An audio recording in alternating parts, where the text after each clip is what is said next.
I was tired of the rat race, right? But yeah, I just woke up and I was just like, I want something different. I had a nervous breakdown at the airport, but I made it through and I got back home and I was just like, I'm ready to travel. And how do you deal with that uncertainty of not knowing how long you can stay somewhere or having this deadline?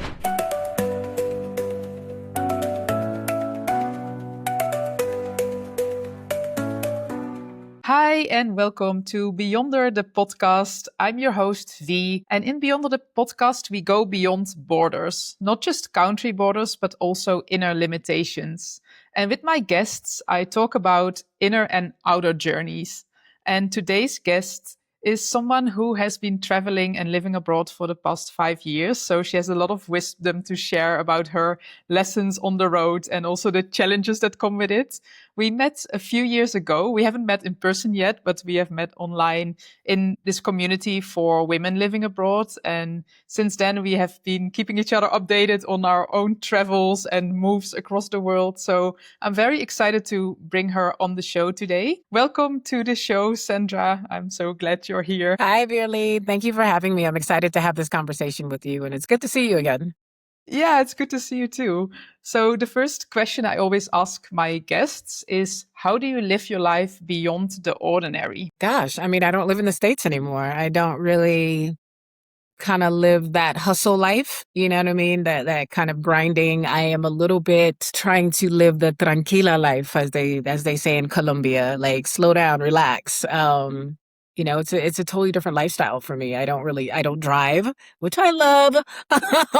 I do a lot more walking. Funny, I'm actually more sociable here than I was back at home because, everyone's working and they have their schedules and you try to like fit something in on a Saturday if that's possible or a brunch on a Sunday, but that's kind of really it. So, yeah, it's a different lifestyle that I live, like living abroad. Yeah.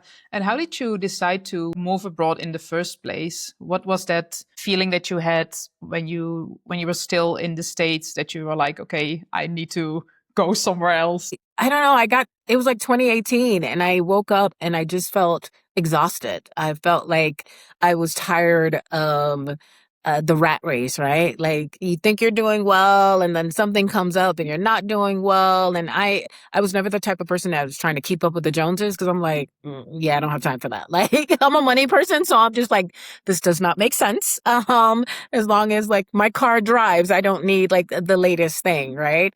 But yeah, I just woke up and I was just like, I want something different. I want to see how other people live outside of the US. And that just turned into me researching and seeing where I could go. And then unfortunately, at that time, I ended up getting sick, having some health issues, had to move back to Miami, and was there just getting my health back together. And then in January of 2020, I took my first trip to Marrakesh, Morocco. Mm. And that kind of started it. Like, I was just like, oh my gosh, I can do this. I had a nervous breakdown at the airport, but I made it through. And I got back home and I was just like, I'm ready to travel. And then the world shut down. Perfect timing. Yeah. Yeah. And so you had to wait until the world opened up, or were you like, I'm just going to travel anyway as much as I can and figure it out? Or So a lot of places were closed. So I didn't start like officially traveling until January of 2021. A friend of mine had texted me and was saying that her job is like we're fully remote right now. So she was like, I'm going to go to Mexico and work. And I was just like, oh, I want to go too. So I kind of just added myself onto her trip because at the time, I think a lot of places were closed. I think Mexico was one of the only countries that was still letting people in, which was Mm. amazing to me. So I was watching people on YouTube saying, I just moved to Mexico. Mind you, it's like June of 2020 when everyone's still trying to figure out, well, what is COVID? Like, how do you get it and things like that? Um, so if I knew what I knew now, I probably would have moved a lot earlier. But, I did it. I went to Playa del Carmen, Mexico, and was there for a month. And I haven't kind of looked back since. It's been an amazing journey of, doing life differently. Hmm. And what is it for you when you say like doing life differently? What are the ingredients or the things that really make you feel like, yes, this is the right choice for me. This is why I love living abroad. It's like I don't feel so alone, right? And it's not to say that I didn't have friends, but when you live outside of a country, you instantly connect with other people who are doing the same thing that you do. We have different types of conversations. Um, so I see people more. I socialize more. Like tomorrow night, we're going to like a salsa like social. Like if I was at home, that probably would not happen, or I'd probably do it by myself, or I probably wouldn't be able to afford it. So, there's an affordability factor when living abroad. Um, I do not miss driving at all. So, um, I enjoy being able to walk and take Ubers and DDs, and just enjoying like the normal everyday life, right? Like taking 5 or 10 minutes to just sit and look at the mountains because I have an amazing view of the mountains. Mm. To go downstairs and walk to the mall and maybe just people watch. So it's a different lifestyle for me that I would not be able to do back at home. I get that and I relate to that as well. That's also why I've moved abroad several times to, yeah, create a lifestyle that really feels like aligns with what you're looking for in life. And why Colombia? The first time I came here was in 2021, and it was actually with a group of people. We all worked remote. So that was my first time here. And there was just something about being here. There's an aura in this atmosphere that just is amazing. Like you're flying into a mountain because the city is literally surrounded by mountains.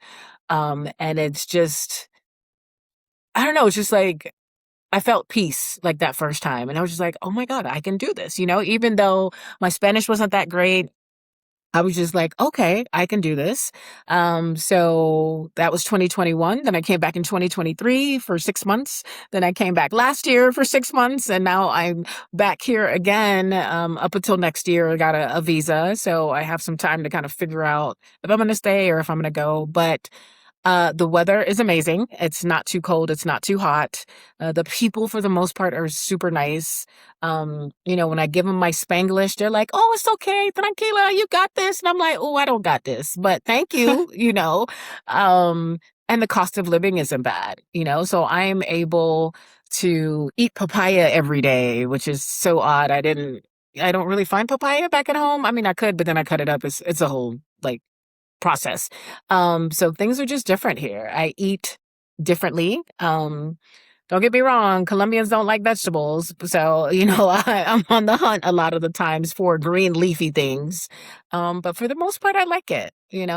It's definitely a place that's on my bucket list also for the salsa because I'm a passionate salsa dancer. So I'm like, I need to visit Colombia one day. So maybe I have to make it work while you're there, Then we can Yeah, also come meet. through. I Yeah. feel like there's a salsa class every night. Like I'm in all these WhatsApp groups and there's bachata and salsa and poro. And I was like, I don't even know what any of these things are. I only know salsa. So it's kind of cool. Yeah.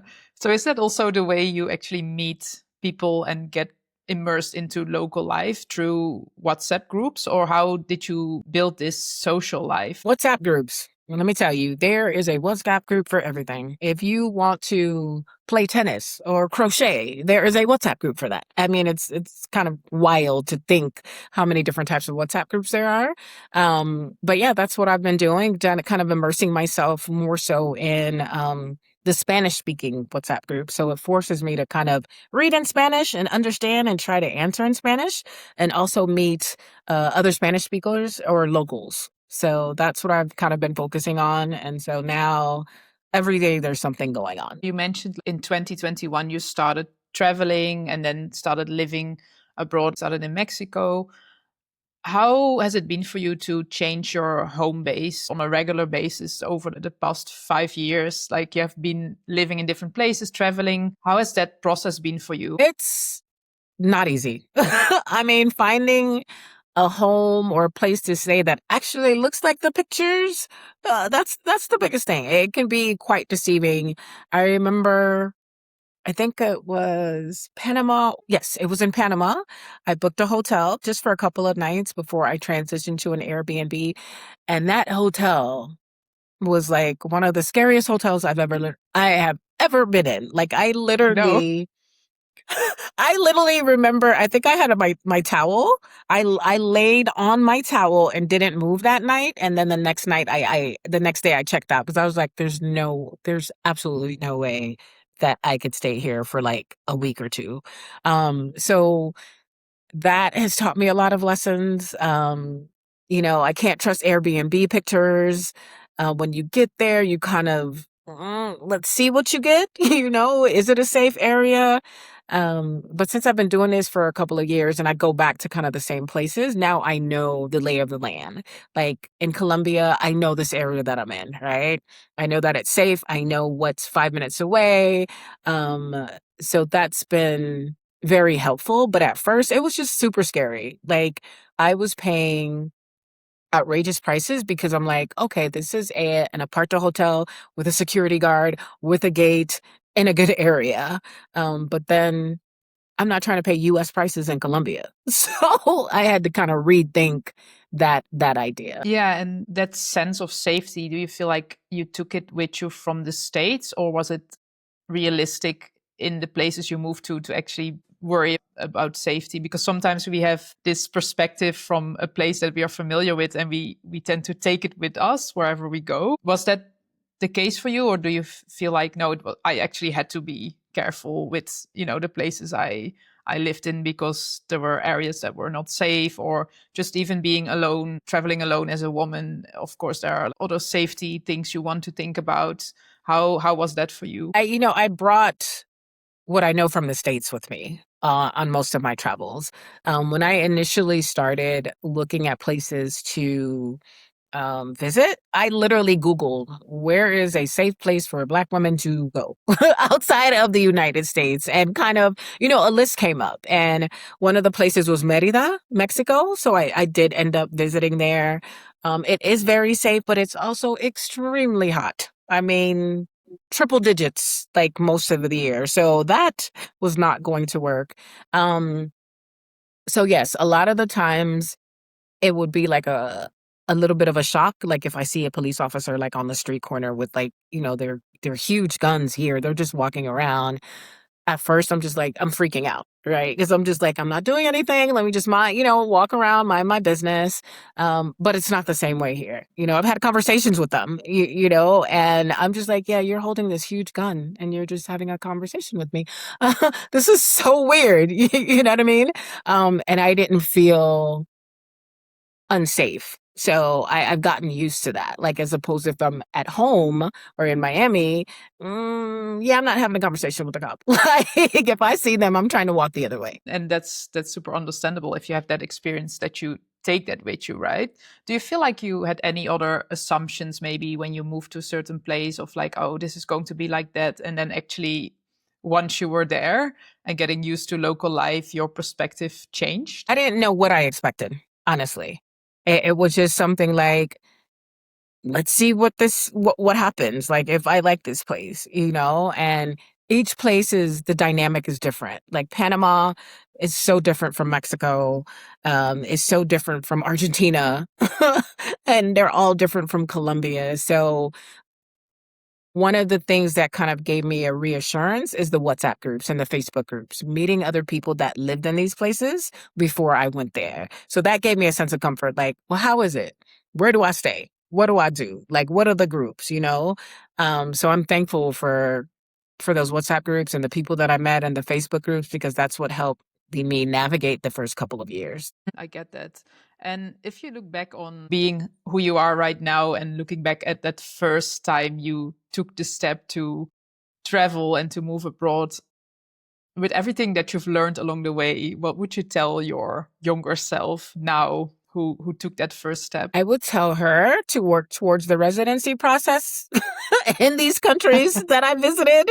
Um, and it's funny because that was the intention, right? It was me and a group of other ladies that were just like, all right, the plan is to rack up visas. Like, where can we live? We need a backup A, B, C, and D. And here I am 5+ years later, and that did not happen. I mean, I have something in Colombia, but it's not anything that's going to lead me to long-term residency. So I'm having to kind of figure out my plan and what's next. And so it's still your goal to get like long-term residency in Colombia or another country that you've been to already. Yes, it is. And I mean, the way it's looking, Mexico might be the easiest, but I don't know because the laws and the rules keep changing. So it's just like I have to kind of start over and see, well, what is it today? Because Mexico, one thing about Mexico, they will change their immigration laws and like right now it's 7:27 p.m. They'll be like, this program no longer exists.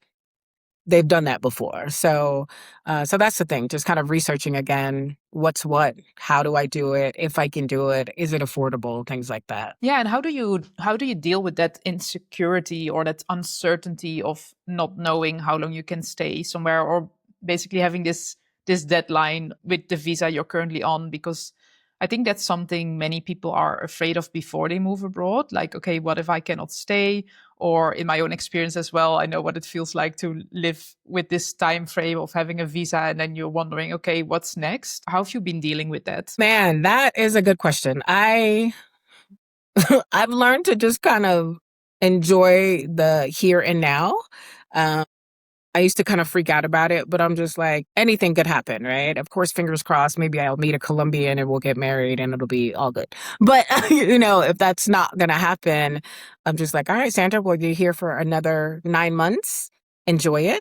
And maybe something will happen. If not, I already have my backup plan on where I'm going to go for another couple of months and then I can come back here. So I've learned to kind of adjust with that.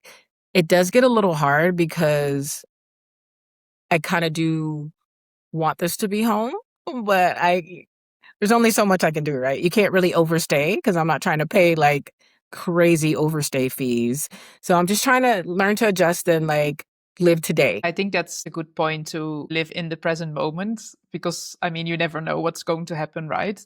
If I think about my own experience when I lived in Australia before, when the pandemic happened, I also suddenly had to leave, even though my plan was to stay for forever, maybe, to get my permanent residence. And I was really close to that. And then suddenly everything just stopped and I lost my job and my visa and had to leave the country. And now 5 years later, I'm back here. And I think that's the tricky part of living abroad, right? You never know exactly what's going to happen when you are on a temporary visa until you get a permanent one somewhere. And then you're like, okay, now this can really be my home base.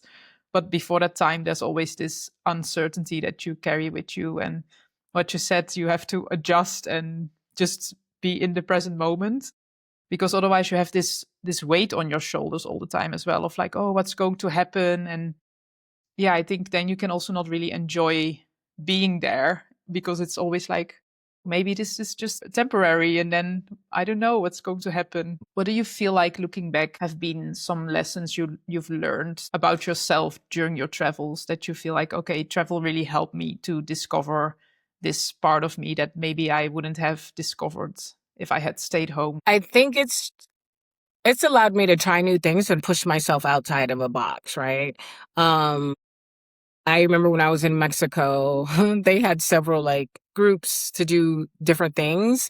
And I remember like there was a double Dutch group. I haven't done double Dutch since like elementary school, like or middle school. And so I was just like, oh my God, let me try this and see. And so on a random Friday, I went and I had a good time. It was so fun. And I remembered how to do it. And I felt like a kid again. And so those are the types of moments I'll have here. There's a lot more spontaneity here and just a lot more ease here for me.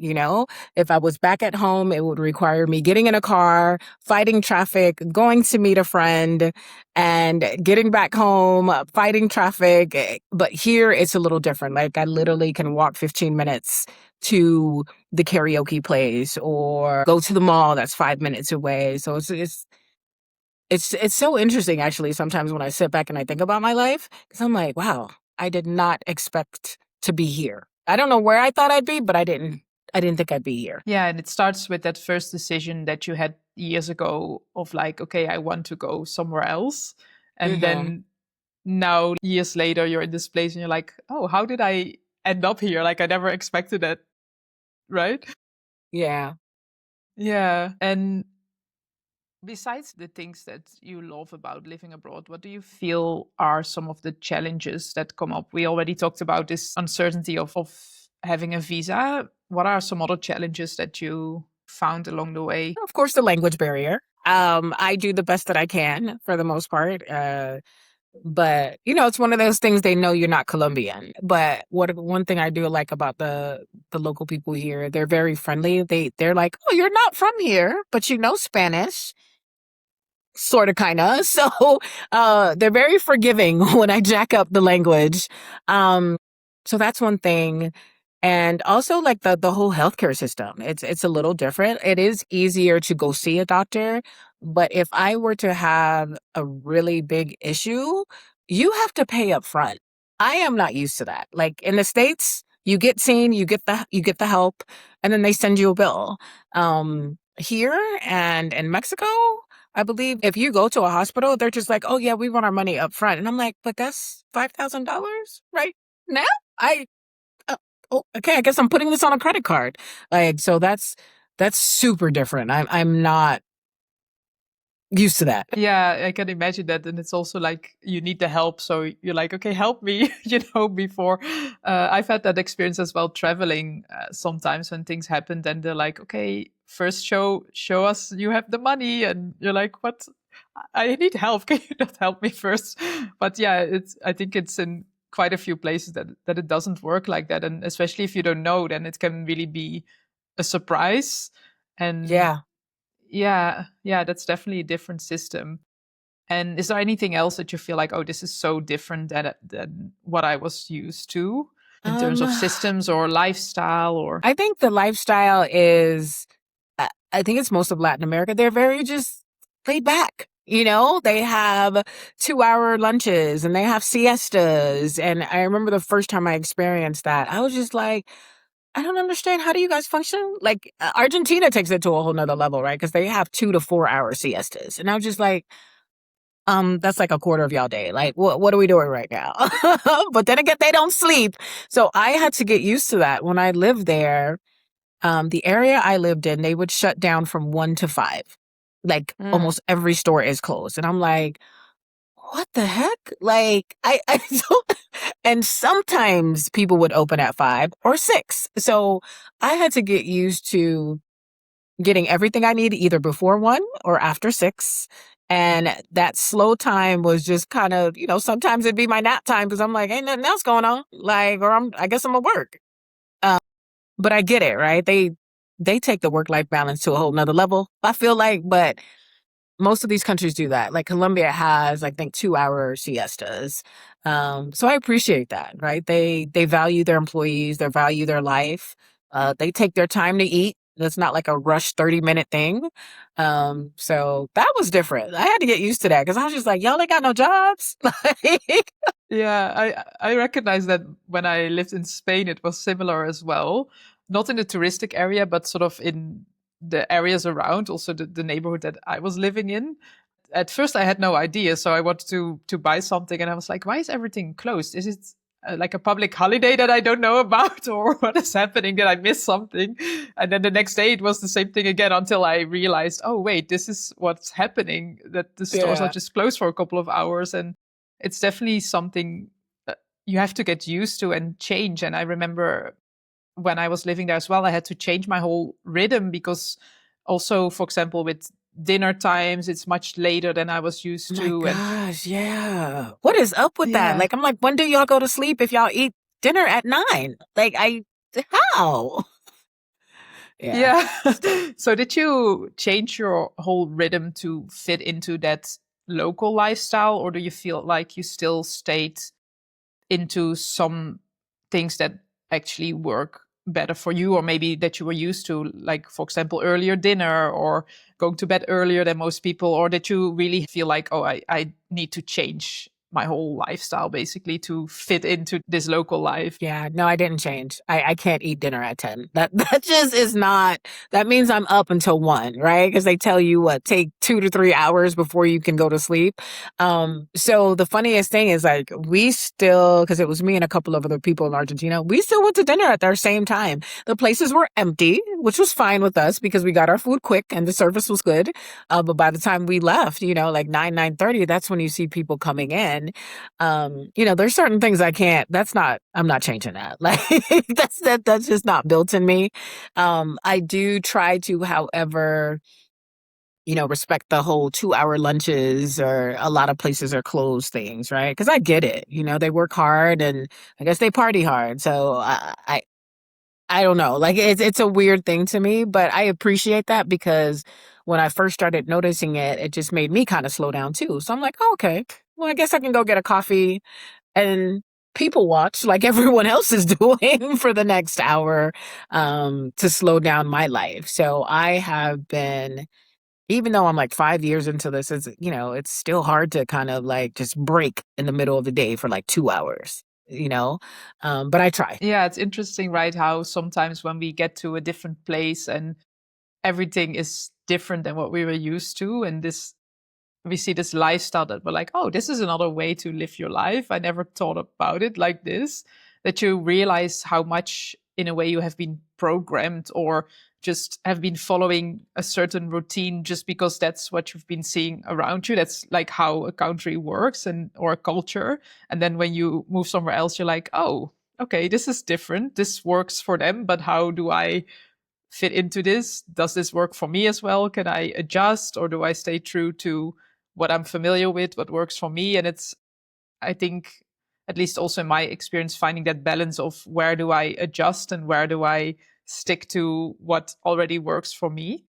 How have you been able to, if you have been, to find that balance for yourself to feel like, okay, I want to immerse myself into local life, but I also want to follow some things like routines or habits that actually work for me? And I'm even thinking with meeting locals and making local friends, there might be this clash, right? If you meet some local friends and you're like, oh yeah, let's go out for dinner, and you're like, I want to have early dinner, and they're like, oh, we only have dinner at 10. Like, how do you manage those day-to-day things in life and those type of social interactions? The good thing is that there's a variety of people here, right? So you have the late dinners, you have the early dinners. I Oddly enough, I've been meeting Colombian locals that have lived in the States or have lived in other countries. And so we'll have these conversations about, what time do you eat dinner? They're like, 7:38. And I was just like, oh, we can be friends. Like, so it's like having those conversations, finding out kind of what they do, what type of work do they do? Like, what do they enjoy? That's when I think back to the WhatsApp groups. Like I said, there are so many different ones, right? So I will stick to the things that I know I can do at a decent time. Like, so if someone's telling me, hey, you want to hang out at 1, I'm like, no. No, I'm not leaving my house at 1 o'clock. I don't even do that in the States. I'm definitely not doing that here.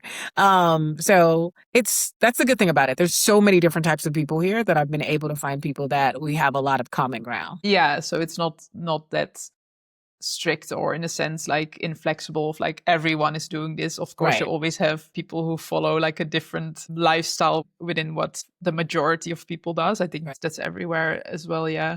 For example, something that I was getting used to here is that people wake up very early, like at 5 a.m., 6 a.m. The streets are already full of people running around. The gym is open, Yeah. and Oof. I was like, when it was summertime, I was like, oh, I can get used to this. Maybe it's nice, the weather is nice. Let me wake up early. But now it's winter, and I'm like, I don't want to wake up this early. How do other people do this? And it's really, yeah, finding this balance between, okay, what actually works for my natural rhythm and what can I do to still adjust to the lifestyle here? And yeah, it's Yeah. definitely interesting how every country is so different because, for example, if I compare it now with what you just shared about Colombia here in Australia, the restaurants, they're closed at 10 p.m., most of them. Maybe a few in the city are still open, but most, and especially in the suburbs, everything is closed 10 p.m. And then it's like the opposite of what you were just sharing, that there's nightlife every night. And it's so fascinating how each country has their own, yeah, has their differences, and to find a way to navigate that. And I think that's also one of the things I love about traveling, to experience life in a different way. And yeah, you have traveled to many places already. What do you feel has been one of your favorite places? And I know it's hard to pick just one. Is it like where you're at right now, Colombia? So it's funny because I really loved Lima, Peru. Um, I keep saying if I could mesh Lima's food with Colombia, like with Medellin's like weather and environment, it would be the perfect place. But I really did enjoy Lima, the culture there. Did not like the weather because it wasn't very sunny. Like they get maybe 2 or 3 months of sun from what I'm told. And I'm from Florida, so it's just like that's a sunshine state. So I'm like, I can't go that long without sun. But I think out of all the places, Medellin kind of has my heart. And then second would be Lima, Peru. Third would be, I think, Panama. Only because Panama kind of reminds me of downtown Miami. Mm. It's like they have the high rises, there's the water, people don't speak English. So it's kind of like I'm home, you know? Yeah, and talking about home, what does it feel like for you now? Do you still feel like home is in the States, or home is where you're at right now? Or do you not even link this feeling of home to a place anymore because you have been traveling around to so many places? What does home mean to you right now? So I guess, yeah, that's a good question because Miami to me is where I'm born and raised, but I wouldn't call it. I don't want to call it home because it's just like I go there now to visit. You know what I mean? I try to stay less Yeah. than 2 weeks and then I'm out. That's like my vacation spot. So home is where I'm at the time. You know, I try to make it life. You know what I mean? Because it's just if I don't call it home, then I look at it differently. I probably have a little bit of anxiety about it. So I try to say, like, where I'm at, I will be here for the next 6 to 9 months. This is home, right? Let's get a routine. Let's make some friends. Let's get out and enjoy the life. Yeah, that makes sense. And have you felt like also with making friends that when you move to different places, it was easy to keep those friendships? Or do you feel like, oh, most of the friendships that I've had in those places were just for that season of life, and then I had to move on, travel somewhere else, move somewhere else, and it was hard to keep up with those friendships? Or do you still stay in touch? Like, how has that been for you? It's kind of a little bit of all of that, right? So I'll meet friends, meet people that I haven't seen in like a couple of years, but we're still connected. It's just like, well, where in the world are you? That's like usually how we start the conversation and we catch up. So, at the time of my life when I met them, we all kind of needed each other and we've kind of just tried to stay in touch. And then there are people when I go to certain places, it's only for that season. I already know like when I leave, I'm not we're not gonna like have any more conversation. So I have a mix of all types of people like in my phone. Some that are still travelers, some that are still here with me, some that just left, but we're still keeping in touch because they understand this lifestyle. So it's a little bit of everything. Sometimes it's hard to then say goodbye to people when you've built this friendship and you're like, okay, this probably won't last when I leave this place. But I think sometimes there's also a beauty in it, that it feels like, oh, I can have friends all over the world. So whenever I travel somewhere, there might be someone I can connect with again. Exactly.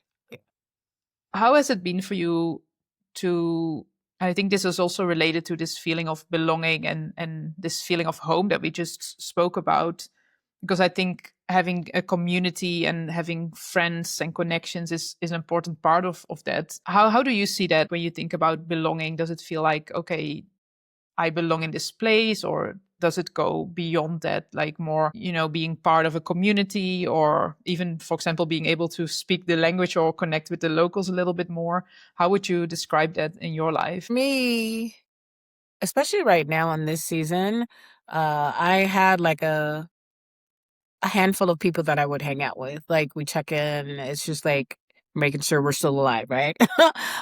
They have actually left to go back to the States for their own like reasons like jobs and other things like that. So for me right now, I feel like I'm in this new season where I'm trying to figure out, okay, am I going to navigate this place kind of alone and have acquaintances and associates, or am I going to have try to find new friends? A lot of people are transient here because of the whole you can only be here 6 months out the year, and the visa process is a little crazy. I feel like I'm a little bit of both, right? Like I'm a loner sometimes now, a lot more than I used to be. But then I'll meet people. Like I met some new people last week, and now they're just like, "Oh, let's check out this salsa class." So I'm trying not to get, I had to say this, attached to people because a lot of people aren't here to stay. I can imagine that's also hard because, of course, you want to have genuine connections. But then if you feel like, oh, I don't want to get too attached, it's almost like you cannot open yourself fully, perhaps, to create those connections. Or how do you experience that? Um, I'm still trying to understand it myself. I think what I'm just doing is enjoying the season, you know. I'm not a very open person like that anyway, but I think what it would be is just I would share if I need to be open, it would be with the people that I know, even though they're not here. These people, because they're new, I'm a little guarded, but I will hang out, we'll learn each other, and we'll see what happens. Like I met someone and she was just like, "Oh, I'm here till like September," and I'm like, "That's 3 months," but okay, like we can still hang out, but I'm not sure how far the acquaintance or friendship will go. Yeah, and I think it's good to also think about that for yourself, right? To make those assessments of like, oh, am I really going to invest a lot of time into this, especially when you know that you only have a limited amount of time. On the other hand, sometimes you can be surprised, right? If I think about my own experiences, that you meet someone even when you're traveling and you have such a great connection from the start, that you're like, oh, it feels like we have known each other for so long, and the friendship goes very deep suddenly. And even though you only have a few months, perhaps it Yeah. can be a friendship for life. So I guess in that sense, you also never know, right? It's also like who you meet. And what you said, maybe sometimes, especially when you meet a lot of new people, you feel like, oh, I'm not going to open up to everyone and share my whole life story because, they leave next week again. And yeah, I Yeah. think at least in my experience, that sometimes can also get a little bit exhausting of, like those standard questions where you meet people like, oh, how long have you been here? Where you're from? And Gosh, sometimes yeah. you're like, oh, I just want to have a conversation and not go through this whole like, Thing this whole again. thing Yeah. again of those standard questions. And yeah, I think the longer you spend abroad, the more you feel like you focus on quality instead of quantity. At least that's my experience. I don't know if you resonate with that as well. Yeah, definitely. I mean, I don't need 50,000 people around me. I just need one or two really good, faithful people, And that was my life even before traveling, even in the States. I I've been through a lot and I learned the hard way, like quantity is not always a good thing, you know? So I look for quality, and we'll see what happens. So if I don't meet any new people, that's fine. I'll still kind of enjoy myself to the best of my abilities. I do have people that are here that are always trying to connect me with locals. You're just like, okay, this person is a good person. And I'm just like, okay, well, it's good to have a local, right? A Colombian as an acquaintance or an associate. So I'm trying to be more open to that instead of staying in the expat bubble. Yeah. Yeah. I think that's also something that I hear often, that people find hard to get out of that bubble and then eventually don't really feel connected to the country they live in because they are just surrounded by other expats. And it's like, you miss that connection with local life. And sometimes what I just said before, like, then you miss this sense of belonging because it feels like you're not really part of the local community. So yeah, it's great that you open yourself up for that and recognize like, oh, I don't want to stay in this expat bubble, and see what else is out there, right? To really immerse yourself in that local experience, because that's one of the biggest challenges often for people, because it can also be scary. It's not just like, oh yeah, I want to meet locals, but as you said, what if there's a language barrier? And what if there's a different lifestyle or culture and you're like, okay, how do I even fit into this? Or what are they Right. going to say or think? Or like all those doubts can come up with that as well. Yeah. That has been a little hard, but I'm getting out a little bit more, meeting new people, going to different events and just seeing who I see on a regular basis, kind of watching them, and then maybe approaching them to be like, okay, hey, would you like to have a coffee or whatever the case may be? And you just mentioned like money, right? Let's just go into that a little bit because, of course, you are a money expert or a tax expert, like helping Americans abroad with their strategy around taxes. And it can be this scary thing and this thing that you don't want to think about when you Yeah. when you live abroad, like the paperwork. And what are things that you often see in your practice of maybe mistakes that people make or challenges? Is it just that people, for example, just forget about it? They're like, oh, I'm abroad, so I don't know how this works or whatever. I'm just thinking about other things. Or what are like the biggest challenges you see around that when people come to you for support? I think the biggest thing is they don't think they need to file. Like I was in a networking today and I told people what I did and they were just like, "Oh, so if I leave the US, I still need to file taxes?" And I'm just like, "Yes." So, that is the biggest misnomer. Like I don't know where people get this information from, but I guess it's just in their mind, like, well, I don't live there anymore. Why do I need to still file taxes? And I'm like, unfortunately, as a citizen, you still need to file it. And then a lot of times when people do know, they just kind of let it go by the wayside, you know, and in my travel years, I've met people who haven't filed taxes in like 7 years. And I'm like, oh my God. Like I'm freaking out for them because I'm just like, are you kidding me? Mate, you didn't work, right? Like I'm like asking all these questions, like, how did you not file taxes? Because like people just don't understand that that's not how it works. So for me, I've just been trying to let people know you still have to file, guys. Like, please file your taxes. You may not owe anything, but you still have to file. Yeah. Yeah, and I think that's what happens, right? When you move somewhere else, you're in this new life, so to say, and you're like, oh, that's not applicable to me anymore because now I'm Mm, somewhere else and I'm just focused on my life here. And even with the distance, it feels like further away from you, like even physically, if you think about it, like, oh no, that's not my problem. That's in another country. I feel like part of it is also mindset to actually realize that you still have to take care of certain things and not just be like, oh, I moved abroad, because then it almost becomes this escape of like, oh, that's not applicable to me anymore. yeah. I just moved somewhere else. Like, how do you see that? I don't think people do it intentionally. Because I do taxes, I know that it's something that has to be done. And the funniest thing is, like, to prove my point, like, I tell people to open up the last page of their passport. And there's actually a rule that says you're still taxed on your worldwide income, like no matter where you live. So it's, that's my way of kind of proving to them, like, yeah, y'all still have to file. You are living the lifestyle and showing people how they should take care of their taxes. And you're the living proof. It's not just like, hey, this is what you should do, but this is actually also what I'm doing. So you're not just talking from, of course, the knowledge that you have as an expert, but also your own personal experiences with that. Yep. Yeah, Yeah. I mean, that's kind of how I got into this niche, right? Because I was traveling and meeting people, and also kind of like, okay, well, how do I figure things out? And so it's just like, okay, you are me, I am you. So I understand what to do, you don't. So I can talk the language, right? I feel like a lot of us keep putting it off, and tomorrow's not promised to any of us.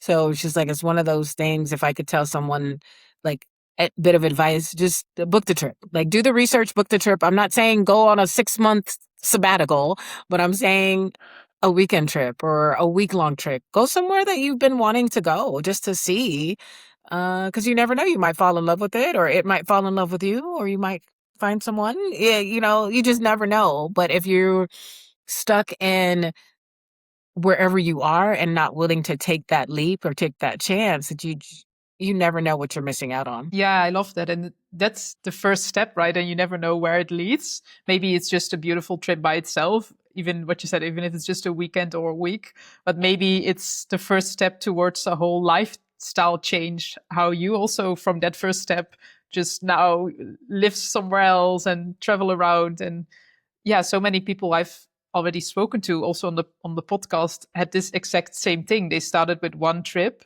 and that completely changed their view of life, or they felt like, oh, now I want more. There's so much more out there. And what you said, just getting out of that loop that we're sometimes stuck in. of like, oh, maybe one day, maybe someday, and you see Right. other people traveling and you're like, oh yeah, maybe, but right now it's not the right time or whatever, Yeah. reason you come up with.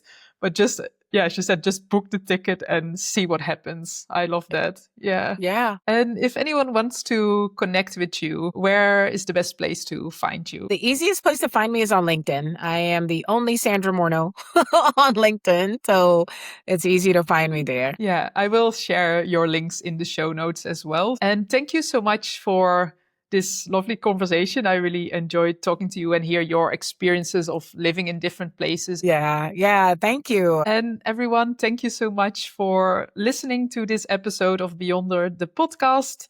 Don't forget to follow and subscribe so that you stay up to date on future episodes. And I will see you in the next one.